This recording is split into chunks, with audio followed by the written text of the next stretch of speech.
Absolutely. How many of you all had an opportunity to see our experiences in the playground that were driven by your brain? A few of you, okay.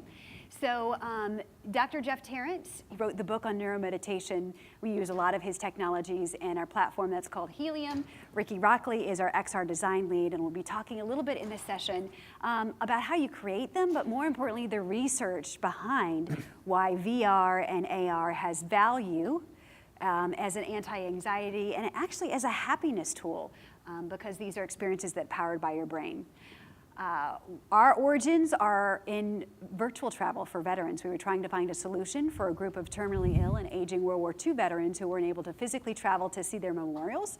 And through a program that we created called Honor Everywhere, we gave thousands of veterans tours, and we noticed that this kind of media appeared to be affecting their physiology. They weren't just watching it, they were feeling it. So Dr. Tarrant decided to test what are these experiences doing to the brain. And before I hand over the floor to him to talk about that research, I should mention that our Helium platform has been studied in 5 pilots. Dr. Tarrant has 2 journal articles that are under review, specifically on how this kind of media, driven by a brain-computer interface, affects the emotive centers of the brain, and also 2 institutional review board studies. And this is what you see inside our experiences, our AR or VR experiences. You see your own brainwave pattern, and then you're able to use that brainwave pattern in order to guide up the side of a beautiful waterfall in virtual reality. This is the world's first XR brain-computer interface product for mobile VR and for AR as well. And again, it's powered by left frontal gamma, which Jeff will talk about a lot in just a moment. Ricky Rockley creates all of these experiences, so if you have any questions about Unreal Engine, we are device agnostic. We use the Muse meditation headband. There are a lot of BCI interfaces out there, and here's a look at just some of them. Not only the emotive, but Neurable is a company that's doing some fascinating things with the Vive, NeuroSky, and also Lucid Labs. Lucid Labs are embedding these sensors inside of the face masks, so it no longer has to be a separate piece of hardware. Someday, their beta kit's coming out, all of these headsets are going to be equipped with these sensors, and so we as a platform and as content creators, it's going to be plug and play. It's going to be just like having audio in.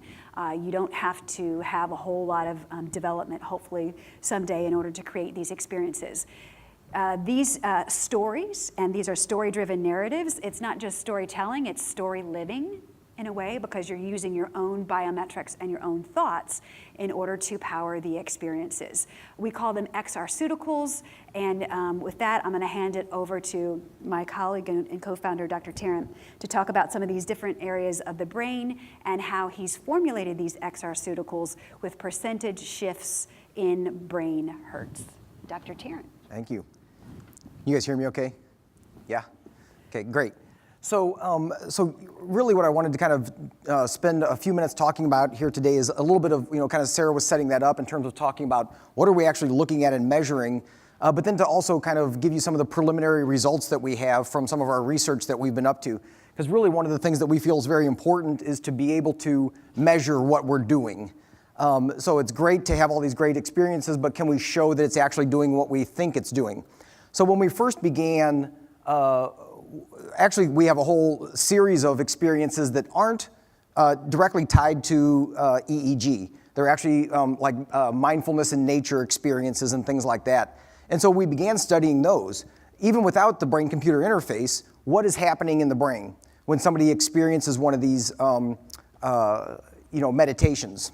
And so this is just a screenshot of a couple of the brain images that we had from some of our initial case studies. And what we found was that even just a 4-minute mindfulness and nature experience, we were able to show significant decreases of gamma brainwave activity in a part of the brain called the anterior cingulate, which is a very important part of the brain in terms of the stress response and anxiety. So we got a decrease of activity there. We also saw the beginnings of an increase of activity of alpha. Alpha is a relaxed brainwave state. So we're seeing an increase of alpha and a decrease of fast brainwaves. So when we did this in the initial pilot studies, it was like, we're on the right track. Something is happening, and it's happening in just a few minutes. So then what we did was we've been working on several research studies. This is some data from a study. It's under the second review process right now in Frontiers in Psychology. And what we did was we took a group of subjects that were screened in advance for being anxious. So we only took subjects that were moderate to high on a generalized anxiety disorder scale. So we wanted to have subjects that were anxious to begin with. And we measured their anxiety, both self-report using the state trait anxiety scale, but we only used the state version. But we also were measuring their brain waves. So we measured it at baseline. Then after we did that, we gave them 5 minutes of rest, just doing nothing, just sit and relax and hang out for 5 minutes. And then we measured them again to see, well, what happens if you just rest? Then we did the VR experience, again, 4 or 5 minutes of meditation in VR space, and measured everything again. And so you can see kind of some of the studies of what we found. This is their self-report anxiety. You can see that just resting actually, they're like, oh yeah, I feel more relaxed. Well, yeah, you sit and do nothing for 5 minutes, you should feel a little more relaxed. But then look what happened after they did the VR. A very statistically significant drop in their anxiety scores again. Now, one of the things that we ran into in later analysis was a floor effect. If you're not familiar, you can only go so low on a scale. And so it gets harder to measure differences because there's nowhere else to go. You're about as low as you can get. This scale only goes to 1. So if the group is averaging 1.6, it's like, well, there's not too much further to go. So this was good, seeing that people were feeling more relaxed, but we were interested in the brain. And so I already mentioned that part of the brain called the anterior cingulate cortex, right up here in the front. It's really connecting your thinking brain with your feeling brain, and it becomes overactivated during stress and anxiety. And again, these were subjects who were anxious to begin with. We knew that because we screened them for this. We looked at this part of the brain and we looked at beta activity because beta is associated with activation. So the more beta you have, the higher the likelihood of anxiety. So you can see at baseline, here's where their beta was. And then during rest, this is interesting, it actually increases the activation there. But again, that kind of makes sense because if you're sitting doing nothing for 5 minutes, you're probably thinking about stuff. And so even though they said, I feel more relaxed, their brain was saying, yeah, there's more going on. It's more activated. And then look what happens after the VR. There's a 16% drop in beta activity in that region of the brain. So again, this was confirming what we saw in the pilot studies, which is that a very brief experience, this is without the brain-computer interface, can change your brain and change your brain in the ways that we expected. So this is very exciting for us. And again, we're in the second round of reviews right now. Hopefully that'll be published in the next couple of months. The other study that has already been accepted and should be published, it should come out next month, or this month, we're in June, we did a series of case studies with firefighters. So we're interested in working with high stress populations, and of course firefighters would be one of them. And this is using the brain-computer interface. So it's using the Muse headband linked to that waterfall experience that Sarah was describing earlier, and we're measuring something called frontal gamma asymmetry. So gamma is the fastest brainwave that we pay attention to. And if you look at gamma left versus right in the frontal areas of the brain, what we want is for that gamma to be leaning a little bit to the left, meaning more gamma on the left. When that happens, people tend to be more positive and more optimistic. When it shifts to the right, people tend to be more negative and more pessimistic. We've known this from decades of research.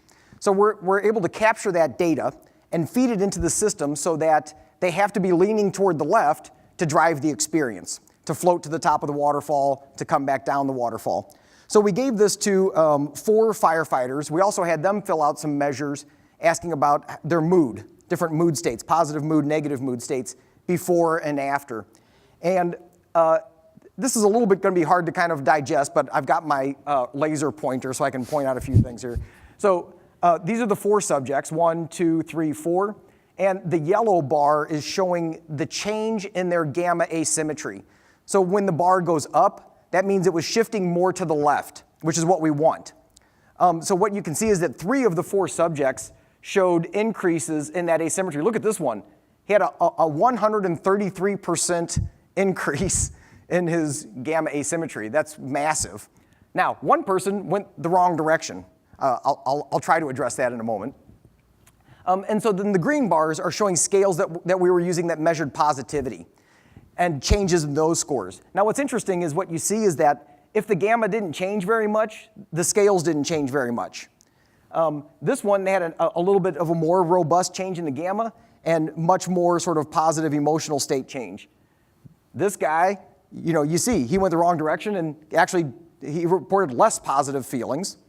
And then this person here, again, things moving in the right direction.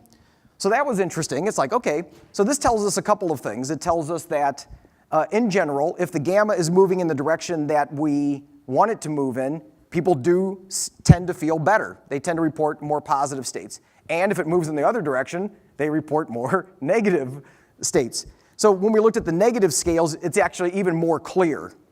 Again, when there was minimal change, there's not a whole lot of change in negative affect. But look at this one.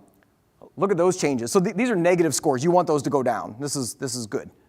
Now, interestingly, this guy who had the negative drop in the gamma didn't really show a whole lot. It's like things didn't get worse, but they didn't get better either. And then here, so this person had a 20% decrease of a specific subscale called ill-humored. You feel ill-humored. It's a strange way to phrase that. So in general, when we look at this, kind of what we're finding, I think there's a replicate slide here. Let's see. Nope. So some of our conclusions for this is that overall the results seem very promising. We didn't give these guys a whole lot of setup. We just put the thing on their head and said, keep the blue line above the red line. And that was pretty much it. And they did it. And so with basically no setup, no instruction, no previous exposure to virtual reality or neurofeedback, 3 of the 4 guys showed shifts in the direction that we expected. This was only a 4 to 5 minute long intervention. 3 of the 4 subjects showed positive changes in gamma asymmetry. 3 of the 4 indicated significant increases in cheerfulness. 2 of the 4 showed strong decreases in feeling ill-humored. And we saw that the gamma changes were clearly connected to the mood changes. So, we're really feeling like this has a lot of promise. Some of you probably have questions about that one. What about that one guy? Well, it's interesting. We don't know for sure, but it's interesting because gamma asymmetry tends to be something that is very consistent in your brain. So you can shift it. You start thinking a happy thought, you start thinking about something that's good, and it will shift until you stop thinking the happy thought. And then it's going to go right back to what your baseline is. So in all likelihood, actually we know this person started in a negative state to begin with. So we don't know what happened during it, but it's very likely, so okay, great. He felt fine for 4 or 5 minutes, and then afterwards his brain went right back to its baseline state. So this is where, what we want to do is develop a training curriculum that goes with these experiences to help people learn how to use this in a more long-term practice to change their brainwave state and learn to change their thoughts and their feelings in a more stress-reducing, anxiety-reducing, positive way. Excellent. You want to talk about what you found specifically with the state trait anxiety scores and a little bit about that study, what they saw before and after? From the previous study? Uh-huh. So yeah, with the state anxiety, actually, we kind of mentioned it, but the state anxiety decreased significantly. Actually, what's interesting, when you look at the, I didn't put it up on the screen because we just got the data done, but we added a control group to that first study that I was showing you about, looking at brainwave activation patterns and looking at with the mindfulness in nature exercise. And when you look at that control group, again, I don't have that data up here because we just got it done. But the control group, they actually also reported feeling less stressed with just rest, with no VR. Yeah, it's like, well, you hang out and do nothing for 15 minutes. Guess what? You're going to feel a little bit less anxious. But what was interesting is their brain did not change. Their brain stayed the exact same. It did not shift. So we've got something very interesting here, which is that we don't necessarily want to just work with what people say. It's like, oh yeah, I feel better. And it's like, yeah, but your physiology didn't shift at all. So what we know is that the VR actually shifts the physiology. And again, what we're excited about is that we can do that in 4 to 5 minutes, and we've been able to demonstrate that consistently now. So that's a nice way to be able to use this in a variety of environments, schools, businesses, or at home, or in a therapeutic environment, to be able to get people to change out of whatever their rigid, stuck pattern is. I'm a psychologist, that's my background. And so this is the big thing that we see, is that whatever is going on is somebody is stuck in a certain pattern. The brain gets stuck, the nervous system gets stuck. And so if we have something that can shift that very quickly, then we have an opportunity. We have an opportunity for something different to happen. So anyway, that's what we're excited about. We have 2 different kinds of experiences, not only VR, but also AR as well. And if you're at the playground, you can hatch butterflies out of this chrysalis with that gamma asymmetry. We have another experience where you're able to float up the side of a waterfall and then grow blooms on a 350-year-old historic Baroque tree and grow grass, make the sun shine brighter, fireflies Ricky brings in order to make them go further. We do want to leave some time for questions from the audience, because I know there are probably a lot of questions, not only about the research, but perhaps about how you create some of these experiences. So with that, would love to entertain any questions that you guys have from the audience. Yep, and just come over. I don't know that there's a microphone necessarily to ask the questions, but. Just have to yell. Okay, over here, this gentleman has one. And you were at our playground. I recognize your forehead from putting this on your forehead. The lovely forehead. Yeah, I used to say that I loved individuals who didn't have hair because it was easier, but then Jeff told me that people who don't have hair have thicker skin, so it's harder to get their read. That's how I got hired, actually. That's basically. We'll see. So is there any residual effect? So after you go through this experience and you're, where you want to be gamma-wise or whatever, is there any residual effect that it, holds on for a little while? How long does it last, basically? Yeah. So the short answer is it depends. So for example, like the data that we just showed, that was after the experience was over. So they weren't in the experience anymore. And what you saw is that 3 of the people they were still hanging in this very positive state. 1 person wasn't. Now, actually, the fourth firefighter that had the biggest change, he actually started with a gamma asymmetry leaning to the right. He was one of the 2 that started over here, but he ended here. And he was apparently able to hold on to that for a while. So, there's a lot of individual differences. So partly what happens too, so my background is in neurofeedback, where we do this on the flat world, train the brain. And what we know is that the brain is plastic. The more that you repeat certain kinds of experiences and train the brain to do certain things, it gets better at it, it's better able to hold it. So I don't actually expect that in one 5-minute experience it's gonna hold that long. Maybe, handful of minutes, maybe 10 minutes. But again, for even that, of using that to interrupt the normal negative stress response is huge, is a massive deal. But then, what we want to do is to be able to use this as how do you use this in a longer term project, that's going to be my next research study.